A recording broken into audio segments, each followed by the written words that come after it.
فرزند زہرا یہ حالات برے ہیں۔ کاشانہ بصیرت ایک ایسا مکمل یوٹیوب چینل جس پر محروم بصارت کے لیے بالخصوص اور تمام افراد کے لیے بالعموم سینکڑوں کی تعداد میں اسلامی کتب دستیاب ہیں۔ لہذا گزارش ہے کہ آپ اپنی ذمہ داری نبھاتے ہوئے کاشانہ بصیرت کو سبسکرائب کرنے کے ساتھ ساتھ بیل آئیکن کو پریس کیجئے تاکہ آپ علم کے حصول کے ساتھ ساتھ مذہب اہل بیت کی اشاعت میں بھی اہم کردار ادا کرتے رہیں۔ کاشانہ بصیرت۔ فرزند زہرا یہ حالات برے ہیں۔ بسم اللہ الرحمن الرحیم۔ السلام علیکم۔ یہ کتاب آپ کے لیے کاشانہ بصیرت کی یوٹیوب چینل کی جانب سے ریکارڈ کی جا رہی ہے۔ نام کتاب حیات القلوب، جلد دوم، تالیف علامہ مجلسی علیہ رحمہ۔ اب ہم کتاب کا پارٹ نمبر 76 پڑھیں گے۔ 45واں باب، غزوہ تبوک، عقبہ اور مسجد ضرار کے حالات۔ حضرت صلی اللہ علیہ وسلم کا اپنے بعد کے فتنے کا ذکر کرنا۔ تفسیر امام حسن عسکری علیہ السلام میں مذکور ہے کہ جب سعد بن معاذ انصاری صرف خدا کی خوشنودی کے لیے بنی قریظہ کے تمام خطاوار لوگوں کے قتل کا مشورہ دے کر اپنے دل کو اطمینان کرنے کے بعد شہید ہوئے تو حضرت نے فرمایا کہ اے سعد، خدا تم پر رحمت کرے، بے شک تم کافروں کے حلق کے لیے ایک ہڈی تھے۔ اگر تم زندہ رہتے تو گوشالہ کو منع کرتے، جس کو لوگ مدینہ بیضہ اسلام میں گوشالہ موسیٰ کے مانند نصب کرنے کا ارادہ کریں گے۔ صحابہ نے پوچھا، کیا آپ کے مدینے میں لوگ گوشالہ قائم کریں گے؟ حضرت نے فرمایا، ہاں، خدا کی قسم ایسا ہی ارادہ کریں گے۔ اگر سعد زندہ ہوتے تو نہ کرنے دیتے، مگر اب کریں گے، اور خداوند عالم ان کی تدبیروں کو قائم نہ رہنے دے گا اور جلد باطل کر دے گا۔ صحابہ نے عرض کی، یا رسول اللہ، ہم کو ان کی تدبیر سے آگاہ فرمائیے۔ حضرت نے فرمایا، چھوڑو یہاں تک کہ خدا کی تدبیر ان کے بارے میں ظاہر ہو۔ پھر امام حسن عسکری علیہ السلام حضرت موسیٰ بن جعفر علیہ السلام سے روایت کرتے ہیں کہ سعد کی رحلت اور حضرت کے تبوک کی جانب روانہ ہونے کے بعد منافقوں نے ابو عامر راہب کو اپنا سردار و امیر بنایا اور اس سے بیعت کی اور مدینے کو غارت کرنے کا ارادہ کیا، اور چاہا کہ حضرت کے تمام اہل و عیال اور اہل بیت کو اور ان صحابہ کے زن و فرزند کو جو حضرت کے ساتھ باہر گئے تھے اسیر کر لیں اور تبوک کے راستے میں حضرت پر شبخون مارے اور حضرت کو قتل کر دیں، لیکن حق تعالیٰ نے ان کے ضرر کو حضرت سے دفع فرما دیا اور منافقوں کو رسوا کر دیا۔ اور جناب رسول خدا نے اپنے اصحاب سے فرمایا کہ تم لوگ بھی اسی جماعت کے مانند ہو جاؤ گے جو تم سے پہلے گزر چکی ہے، مثل دونوں ہتھیلیوں کے جو باہم موافق ہیں اور تیر کے پروں کے مانند جو آپس میں برابر ہیں۔ اس طرح کہ اگر ان میں سے کوئی گوہ کے سوراخ میں گیا ہوگا تو تم بھی اسی میں داخل ہوگے۔ لوگوں نے عرض کی، یا ابن رسول اللہ، وہ گوشالہ جس کا ذکر آپ نے کیا کون تھا اور ان منافقوں کی تدبیریں کیا تھیں؟ امام علیہ السلام نے فرمایا، واضح ہو کہ دو متع الجندل کی طرف سے خبریں حضرت کو پہنچ رہی تھیں۔ جس کو دوبارہ پڑھتے ہیں، دومت الجندل کی طرف سے خبریں حضرت کو پہنچ رہی تھی اور وہاں کے بادشاہ شام کے نزدیک عظیم سلطنت کا مالک تھا، اور حضرت کو دھمکیاں دے رہا تھا کہ عنقریب تم پر حملہ کروں گا اور تمہارے اصحاب کو قتل کروں گا اور ان کی بنیادیں اکھاڑ پھینکوں گا۔ حضرت کے اصحاب اس کی طرف سے بہت خوفزدہ تھے اور ہر روز 20 صحابہ حضرت کی حفاظت پر تعینات ہوتے تھے اور ایک معمولی آواز پر منتشر ہو جاتے تھے، اس خوف سے کہ ایسا نہ ہو کہ ان کے لشکر کے آگے کی صفیں مدینے میں داخل ہو گئی ہوں، اور منافقین بیہودہ باتیں اور جھوٹی خبریں اڑاتے رہتے اور حضرت کے اصحاب کے دلوں میں وسوسے پیدا کرتے تھے کہ وہ دومت الجندل کے بادشاہ اقدیر نے اتنے گھوڑے اور اس قدر مال تم لوگوں سے جنگ کے واسطے جمع کر لیا ہے اور ان قبیلوں کے درمیان منادی کرا دیے جو اس کے گرد و نواح میں آباد ہیں کہ میں مدینہ کے لوٹ کا مال تم پر مباح کرتا ہوں کہ جس کے ہاتھ جو کچھ لگ جائے وہ اس کا ہے، اور کمزور مسلمانوں کو ڈراتے رہتے تھے کہ محمد کے ساتھ والے اقدیر کے لشکر کا مقابلہ نہیں کر سکتے۔ اقدیر بہت جلد مدینے پر حملہ کرنے والا ہے، تمہارے مردوں کو قتل کرے گا اور تمہاری عورتوں اور بچوں کو گرفتار کر لے جائے گا۔ غرض ان افواہوں سے مومنین کے قلوب رنجیدہ ہوتے تھے اور وہ حضرت سے شکایت کرتے۔ اس کے بعد منافقوں نے اتفاق کیا اور ابو عامر راہب سے، جس کو حضرت نے فاسق قرار فرمایا تھا، بیعت کی اور اس کو اپنا امیر بنایا اور اس کی اطاعت اپنے اوپر لازم کی۔ ابو عامر نے کہا میری رائے یہ ہے کہ مدینے سے نکل کر پوشیدہ ہو جاؤں تاکہ تمہارے ساتھ میرا شامل رہنا ظاہر نہ ہو، اور منافقوں نے یکدیر کے پاس خط لکھا اور دومت الجندل روانہ کیا کہ آپ محمد پر حملہ کیجیے، ہم آپ کے ساتھ ہیں، آپ کی مدد کریں گے اور ان کو درمیان سے ختم کر دیں گے۔ ادھر حق تعالیٰ نے حضرت پر وحی کے ذریعے ان کی تدبیریں اور سازشیں ظاہر کر دیں اور حضرت کو حکم دیا کہ تبوک کی جانب روانہ ہوں۔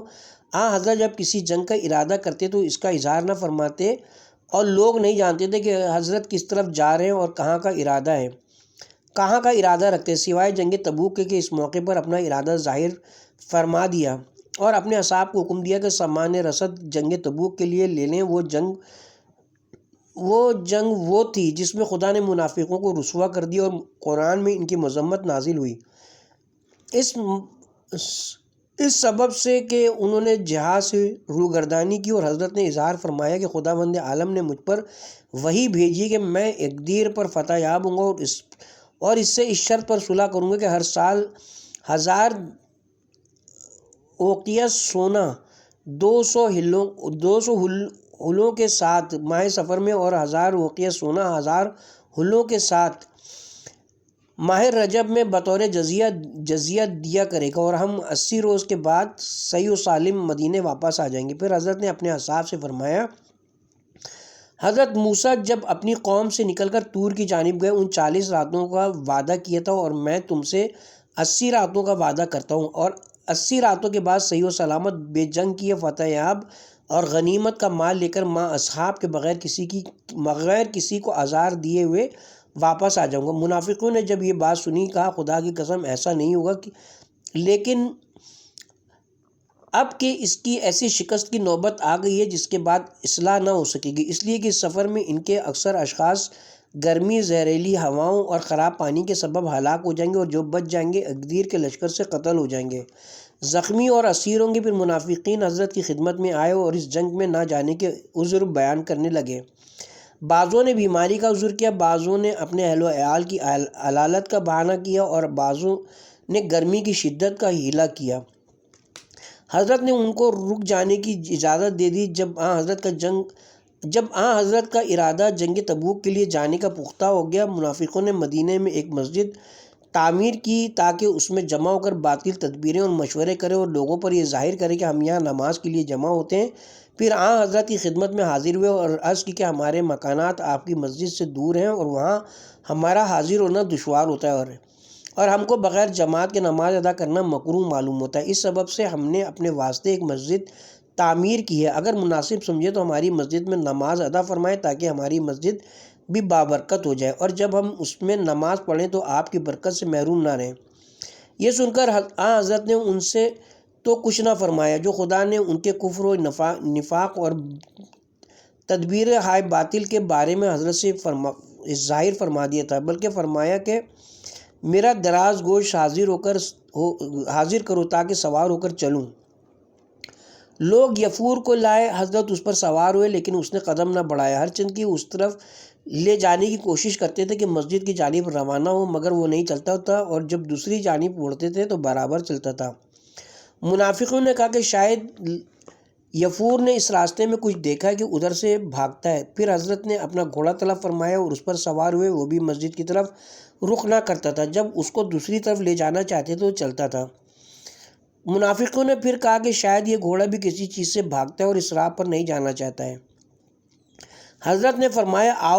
آؤ پیدل چلیں۔ حضرت اور آپ کے اصحاب نے ادھر چلنے کا ارادہ کیا، کسی کا قدم اس طرف نہیں اٹھا، ہر چند کوشش کی لیکن پیر نہ اٹھا سکے، اور جب دوسری طرف چلنا چاہتے تو چلنا آسان ہو جاتا۔ اس وقت حضرت نے فرمایا کہ حق تعالیٰ کو منظور نہیں، ہم اس وقت تو سفر کے لیے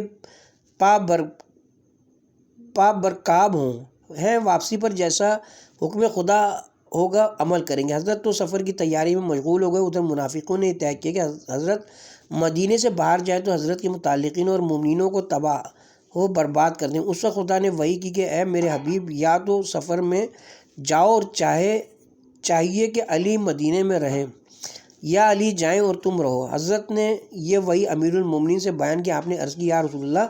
جو کچھ خدا کا حکم ہے اس کی تعمیل کو حاضر ہوں اور دل و جان سے مجھ کو منظور ہے، اگرچہ مجھ پر دشوار ہو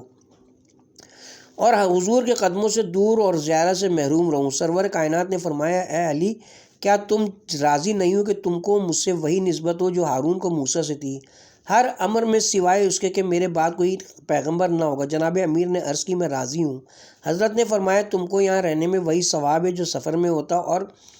خدا نے تم کو اس حال میں تنہا امت رہنا مقرر فرمایا کہ اکیلے تمام کافروں اور منافقوں سے مقابلہ کرو، اور تمہاری ہیبت ان کو کسی فتنہ سازی سے روک کے رکھے گی، جس طرح خدا نے جناب ابراہیم کو تنہا امت قرار دیا تھا اور اس زمانے کے مشرکین سے تنہا مقابلے کرنے کی تکلیف دی تھی۔ غرض حضرت صلی اللہ علیہ وسلم مدینے سے روانہ ہوئے اور جناب امیر علیہ السلام حضرت کی مشایعت کے لیے گئے تو منافقوں نے امیر المومنین کی ایذا کے لیے افواہ اڑا دی کہ رسول اللہ کو علی سے کچھ ملال ہو گیا تھا، اس لیے ان کو مدینے میں چھوڑ دیا ہے، اور حضرت نے چاہا کہ منافقین ان پر شب خون مار کر ان کو ہلاک کر دے تاکہ ان کی مصاحبت سے نجات ملے۔ یہ خبر امیر المومنین کو بھی معلوم ہو گئی۔ آپ نے جناب رسول خدا صلی اللہ علیہ وسلم سے عرض کی، یا رسول اللہ، آپ سنتے ہیں جو منافقین کہہ رہے ہیں۔ حضرت نے فرمایا، اے علی، کیا تمہارے لیے یہ کافی نہیں کہ تم میری آنکھ کی پتلی ہو اور میری روح کے مانند ہو؟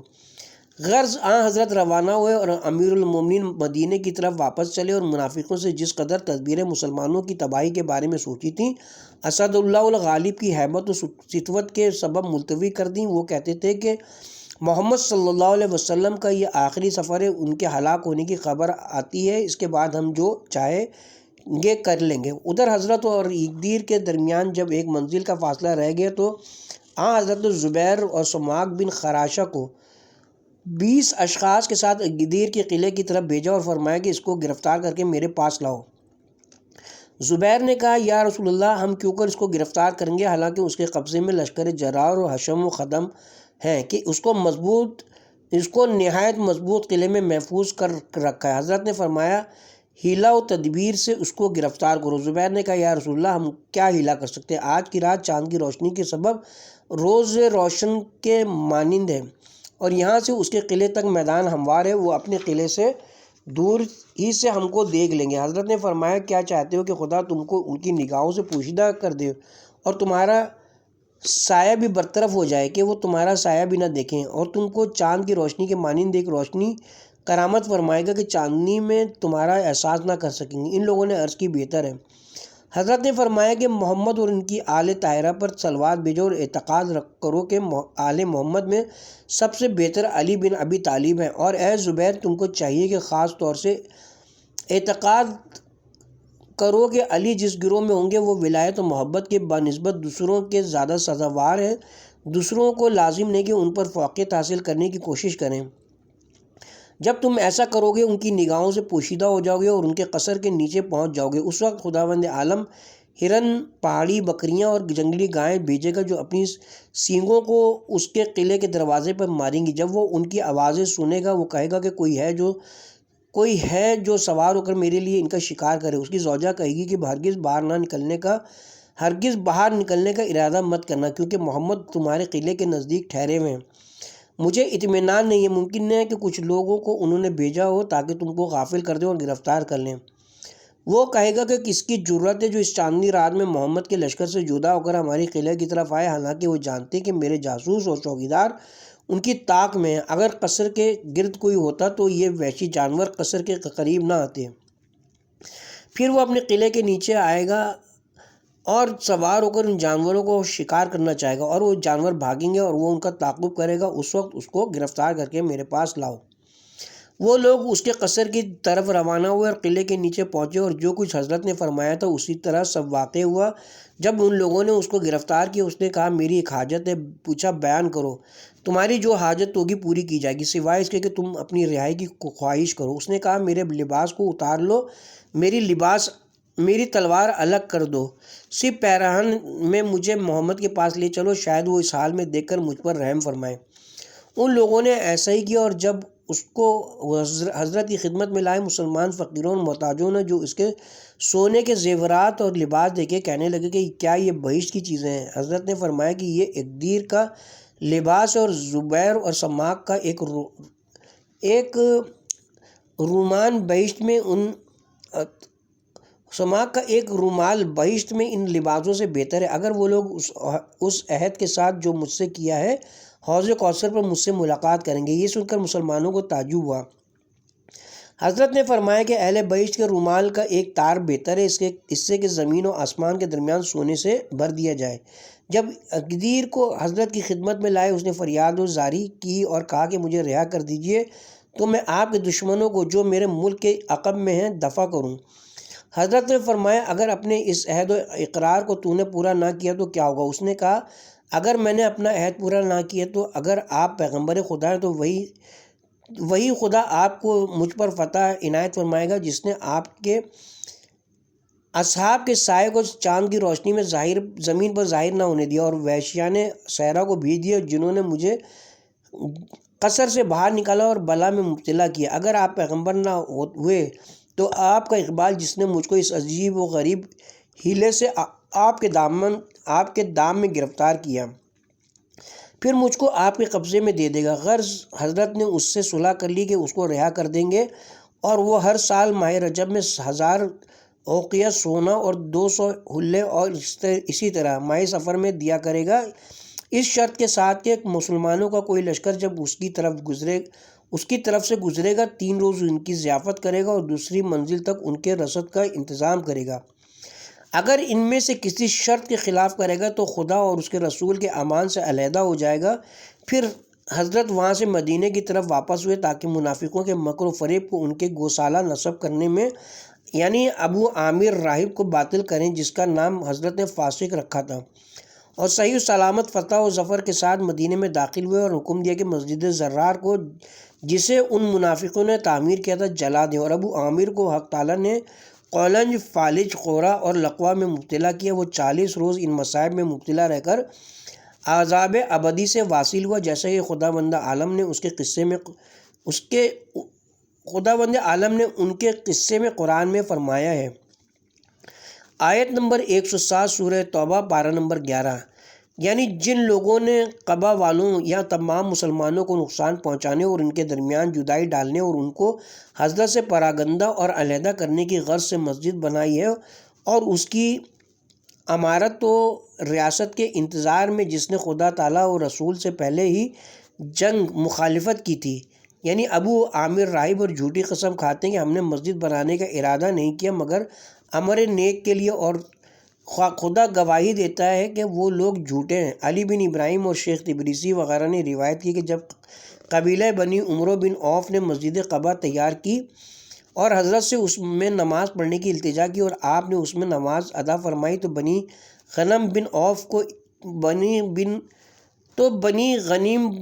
بن عوف کی ایک جماعت کو اس پر حسد ہوا، اور انہوں نے بھی کہا جو 12 افراد یا بقول بازے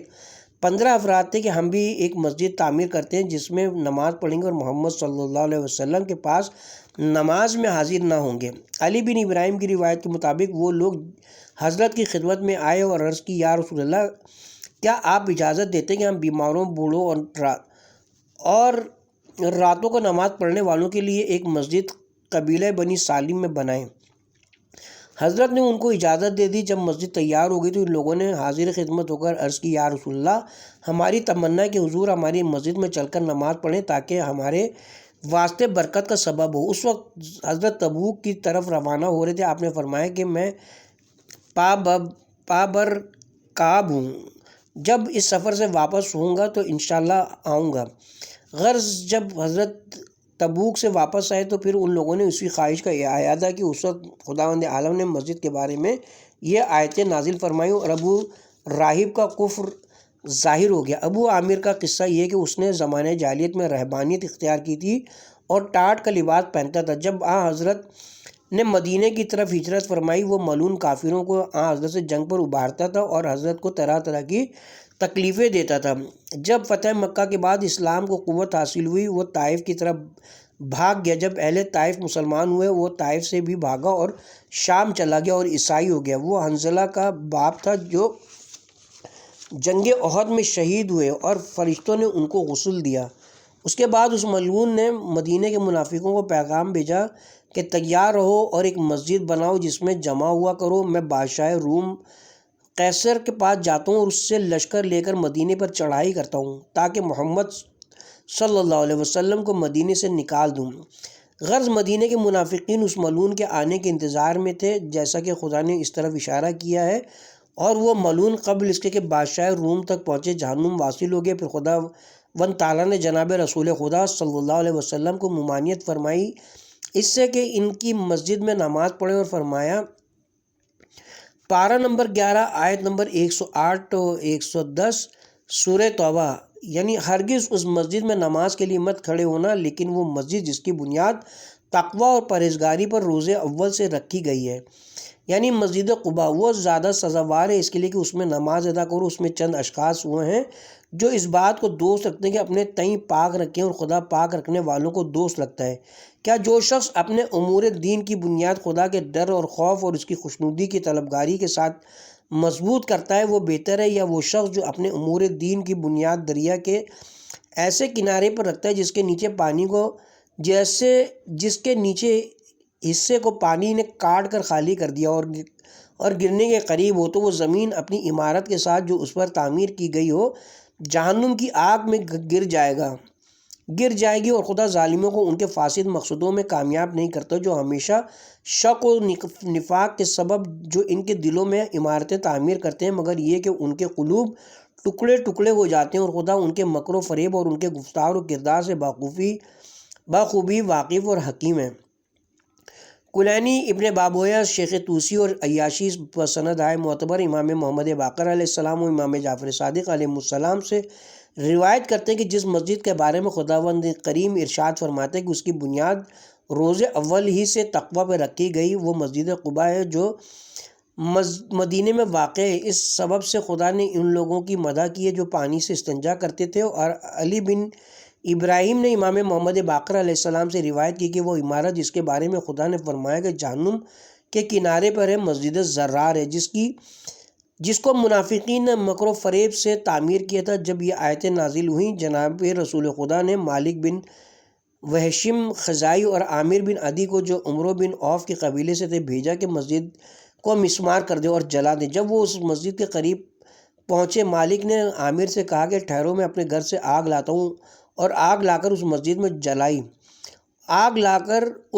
میں جلائی جس سے اس کی چھت اور ستونوں میں آگ لگ گئی اور وہ گر پڑی اور وہ منافقین بھاگ گئے، پھر اس کی دیواروں کو منہدم کر دیا اور واپس آئے۔ دوسری روایت کے مطابق عمار بن یاسر اور وحشی کو بھیجا اور ان دونوں نے اس کو تباہ و برباد کر دیا۔ اس کے ساتھ ہی 45واں باب غزوہ تبوک، عقبہ اور مسجد زرار کے حالات اپنے اختتام کو پہنچے۔ صفحہ نمبر 747 747 46واں باب نزول سورہ برات۔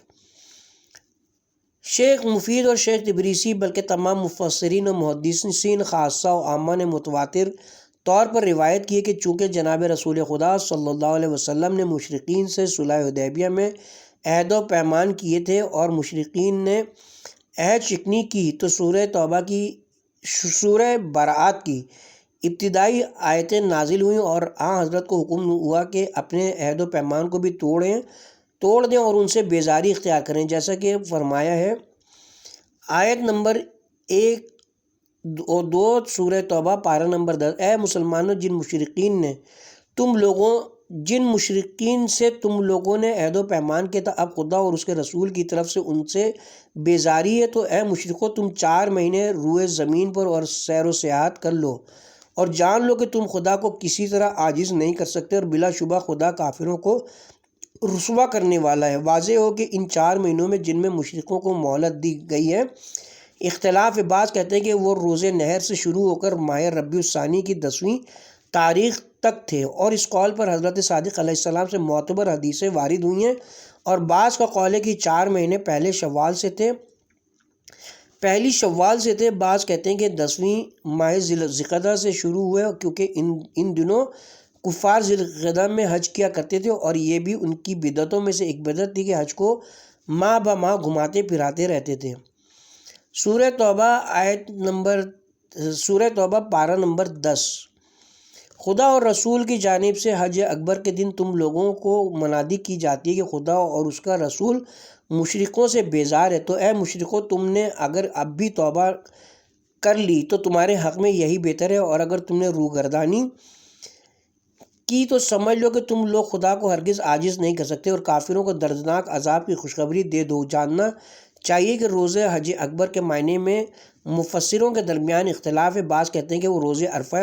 اور امیر المومنین کی روایت میں بھی یہی وارد ہوا ہے، اور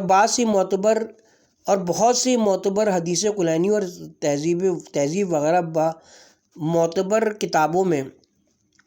امام محمد باقر اور امام جعفر صادق علیہ السلام سے وارد ہوئی ہے کہ روزہ حج اکبر روزہ نہر ہے۔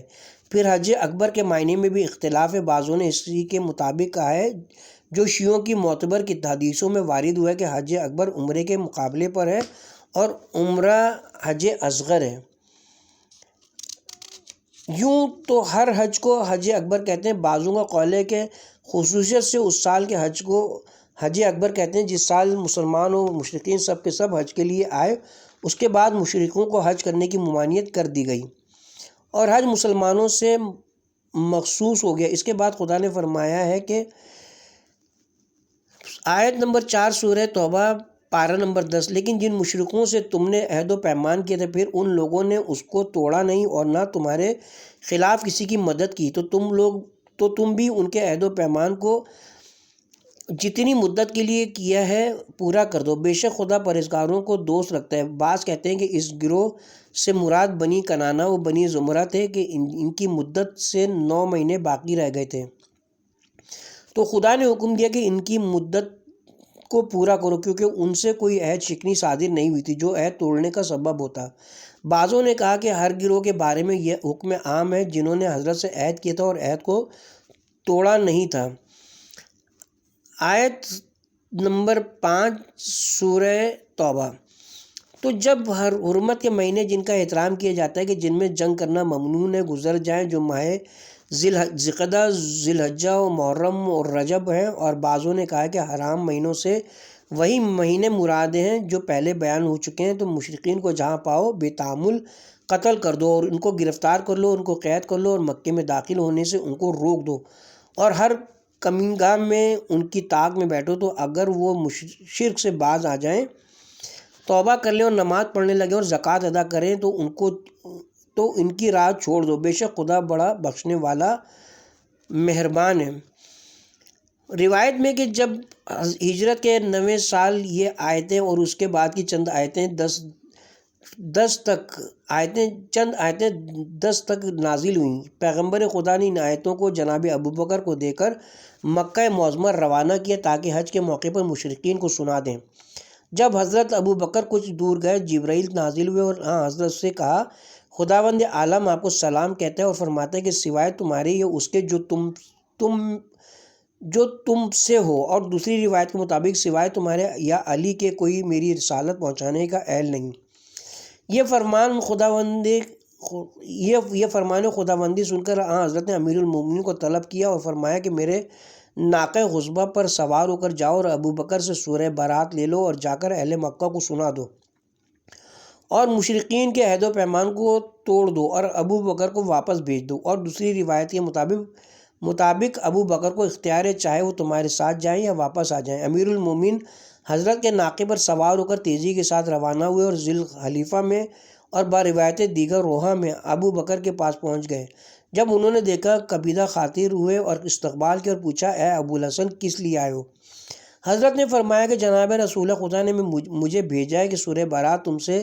لے لوں اور میں جا کر اہل مکہ کو سناؤں۔ جناب ابوبکر نے سورہ دے دیا اور جناب رسول خدا کی خدمت میں مدینے واپس آئے اور کہا، یا رسول اللہ، مجھے آپ نے اس عہدے کے لائق قرار دیا جس کی طرف لوگوں کی للچائی ہوئی نگاہیں اٹھی ہوئی تھیں اور سب بے حد خواہشمند تھے۔ جب میں اس کی تعمیل کے لیے متوجہ ہوا، آپ نے معزول کر دیا اور واپس بلا لیا، کیا اس بارے میں میرے متعلق کوئی آیت نازل ہوئی؟ حضرت نے فرمایا کہ جبرائیل امین خدا کی جانب سے نازل ہوئے اور ایسا حکم دیا۔ اسی مضمون کو عیاشی اور دوسرے محدثین نے متعدد طریقوں سے روایت کی اور عامہ کی کتابوں میں بہت سی سندوں سے منقول ہے۔ احادیث معتبرہ میں حضرت صادق علیہ السلام سے منقول ہے کہ جناب امیر علیہ السلام آیتیں لے کر روانہ ہوئے اور عرفات میں روز عرفہ اور شب عید الاضحیٰ مشہور الحرام میں اور روز عید الاضحیٰ جمرات کے نزدیک اور تمام ایام تشریق میں منی میں سورہ برات کی ابتدائی 10 آیتیں مشرکوں کو بآواز بلند سنائیں۔ اپنی تلوار نیام سے نکالے ہوئے تھے اور ندا دے رہے تھے، کوئی شخص برہنہ طواف کعبہ نہ کرے اور کوئی مشرک خانہ کعبہ کا حج نہ کرے، اور جو شخص اپنے عہد و پیمان پر قائم ہے وہ امان میں ہے جب تک کہ اس کی مدت ختم نہ ہو، اور جس کی مدت ختم ہو چکی ہے تو اس کو 4 مہینوں کی مدت اور دی جاتی ہے۔ دوسری روایت میں امیر المومنین سے منقول ہے کہ آپ نے فرمایا کہ رسول خدا نے مجھے 4 امور بتانے کے لیے بھیجا ہے۔ اول یہ کہ کوئی شخص سوائے مومن کے خانہ کعبہ میں داخل نہ ہو، دوم یہ کہ کوئی شخص برہنہ طواف نہ کرے، سوم یہ کہ اس سال کے بعد مسجد الحرام میں مومنین و کافرین جمع نہ ہوا کریں، چہارم یہ کہ جس شخص کا حضرت کے ساتھ عہد و پیمان رہا ہو تو وہ اپنے عہد پر آخری مدت تک باقی رہے، اور جس شخص کا کوئی عہد نہ ہو تو اس کے لیے 4 مہینے تک امان ہے۔ بہت سی حدیثوں میں خاصہ و عامہ کے طریقوں سے منقول ہے کہ امیر المومنین کا ایک نام قرآن میں اذان ہے، جیسے کہ خدا نے فرمایا وَأَذَانٌ مِّنَ اللَّهِ، کیونکہ حضرت خدا اور رسول کی جانب سے ان احکام کو اہل مکہ تک پہنچانے والے تھے۔ شیخ توسی نے روایت کی ہے کہ ماہ ذی الحجہ کی پہلی تاریخ کو حضرت نے سورہ برات دے کر ابو بکر کو مکہ بھیجا۔ اس وقت حضرت پر جبرائیل نازل ہوئے کہ پیغام الہی ادا نہیں کر سکتا مگر تم یا وہ جو تم سے ہو۔ حضرت نے امیر المومنین کو بلایا اور ابو بکر کے عقب میں روانہ کیا۔ حضرت علی تیسرے روز منزل روحا میں ان کے پاس پہنچے اور سورہ ان سے لے لیا اور روز عرفہ اور نحر مکے میں لوگوں کو سنایا۔ سید ابن طاؤس نے بسند معتبر امام محمد باقر علیہ السلام سے روایت کی کہ جب جناب رسول خدا صلی اللہ علیہ وسلم نے مکہ فتح کی اور چاہا کہ دوسری مرتبہ ان پر حجت کی تاکید فرمائے اور دوبارہ ان کو خدا کے دین کی طرف دعوت دیں، تو ان کے پاس خط لکھا اور ان کو عذاب الہی سے ڈرایا اور دنیا کے مکروہات سے پرہیز کی تاکید فرمائی اور ان سے معافی کا وعدہ کیا اور ان کو خدا کی مغفرت کی امید دلائی اور سورہ برات کی ابتدائی 10 آیتیں لکھیں کہ ان کو سنائیں۔ پھر تمام صحابہ کے سامنے اس خط کو پیش کیا کہ لے جا کر اہل مکہ کو سنائیں۔ سب نے ایک بوجھ سمجھا اور معذرت کی۔ پھر حضرت نے ابو بکر کو طلب کیا تاکہ ان کو بھیجیں۔ اسی وقت جبرائیل نازل ہوئے اور کہا اے محمد صلی اللہ علیہ وسلم، آپ کی طرف سے رسالت ادا نہیں کر سکتے مگر وہ جو آپ سے ہو۔ تو امیر المومنین علیہ السلام نے بیان فرمایا کہ مجھ کو رسول اللہ نے خبر دی کہ حق تعالیٰ نے یہ وحی فرمائی اور مجھ کو خط اور اپنی رسالت کے ساتھ اہل مکہ کی طرف بھیجا اور مجھ سے اہل مکہ کی دشمنی ظاہر ہے۔ اگر ان سے ہو سکتا تو وہ میرے ہر عضو کو کاٹ کر ایک پہاڑ پر پھینک دیتے، کیونکہ وہ اپنی جان و مال و اولاد صرف کر کے میرے قتل کر دینے پر راضی تھے۔ غرض میں نے پیغمبر خدا کی رسالت ان تک پہنچائی اور حضور کا خط ان کو سنایا اور ہر ایک ان میں سے مجھ سے دھمکی اور سختی اور عداوت اور دشمنی ظاہر کرتا ہوا ملتا تھا۔ ان کے ان کے زن و فرزند کے چہروں سے میرے ساتھ عداوت اور کینہ ظاہر ہوتا تھا، اور میں نے ان باتوں کی مطلق پرواہ نہ کی اور حضرت صلی اللہ علیہ وسلم کے حکم کو بجا لایا اور حضرت کی رسالت ان سب کو پہنچا دیا۔ طبری نے سال ہشتم کے واقعات کا ذکر کیا ہے جو عامہ کے ایک مشہور مورخ ہیں۔ جب حضرت نے عمرہ حدیبیہ میں حضرت عمر کو پیغام دے کر اہل مکہ کی طرف بھیجنا چاہا، وہ اہل مکہ سے خوفزدہ ہوئے اور جانے سے انکار کر دیا اور عذر کیا کہ میں اہل مکہ سے ڈرتا ہوں۔ پھر ہجرت کے 9ویں سال فتح مکہ کے بعد حضرت نے ان کو بلایا کہ حضرت کا پیغام مکے جا کر اشراف قریش کو پہنچا دے۔ عمر نے کہا یا رسول اللہ، میں قریش سے ڈرتا ہوں، حالانکہ انہوں نے قریش کے کسی ایک متفنس کو قتل نہیں کیا تھا اور باطن ان کے موافق رہا کیے تھے، پھر بھی حضرت کی رسالت نہیں پہنچائی، اور امیر المومنین نے جن کی ضربت سے مکے کا کوئی شخص نہ تھا جس کا دل زخمی نہ ہوا ہو، پرواہ نہ کی اور تنہا گئے اور لاکھ مشرکین کے درمیان کھڑے ہو کر ان کے عہد و پیمان کو توڑ دیا اور ان کے دین اور آئین کو باطل کیا۔ اس کے ساتھ ہی اب ہم یہاں پہ کتاب کے پارٹ نمبر 76 کا اختتام کرتے ہیں۔ 46واں باب نزول سورہ بارات کا بیان ابھی جاری ہے، اور پارٹ نمبر 77 کا آغاز ہم اسی باب سے کریں گے انشاءاللہ۔